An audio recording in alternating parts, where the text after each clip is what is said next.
start with you, Rufai. The budget show is going on. In fact, we should have a special series on Arise TV called the Budget Show. Yes, that's what we are doing right now. We're going to continue to scrutinize it. Show. You know, we do it periodically. You can see, this was the argument I was making.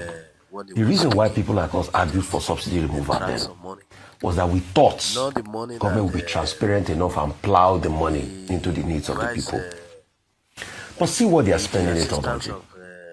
If National Cancer Research Institute, that ought to make research funding available for schools for cancer, is the one now building palaces, and they are collecting the money. And these are some that track has been able to review, because there are still many more like that. ODIGIE till today, they've not given us line by line item how they spent 8.8 trillion. That it was the World Bank that drew attention to. Till today, most of the line items in the budget that we need to see have not been spent on the people.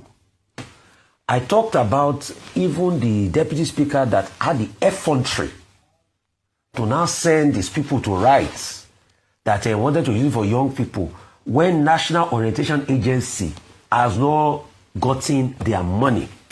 A penny has not been dropped. When National Orientation Agency, when we advocated for them the last time, they got their money. We saw the impact. You saw all of the things they were doing here, even with us, here in Arise. Right. And please, government, pay anyway on time. Please.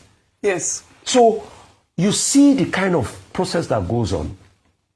What I would like to say is, I don't know, because this problem keeps happening every year, I don't know if we can pass a bill to strengthen the powers of the FRC.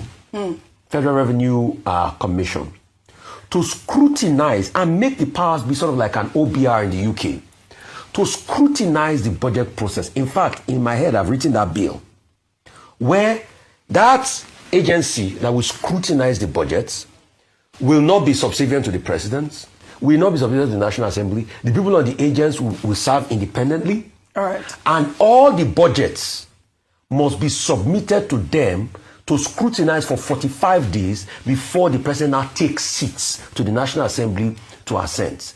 And they should be given statutory power to raise red flags and to even be given prosecutorial powers to sue anybody that pads and put things in the budget. Yes, I mean, Rufai, what is the job that's my of solution. The Presidential Advisory Committee? What is the job of the Presidential Advisory Committee? I thought that it's set up for things like that as well. Yes, the budget office is set up for things like that. Senate committee, but all of them, since they are in bed together and there's no oversight. Yes.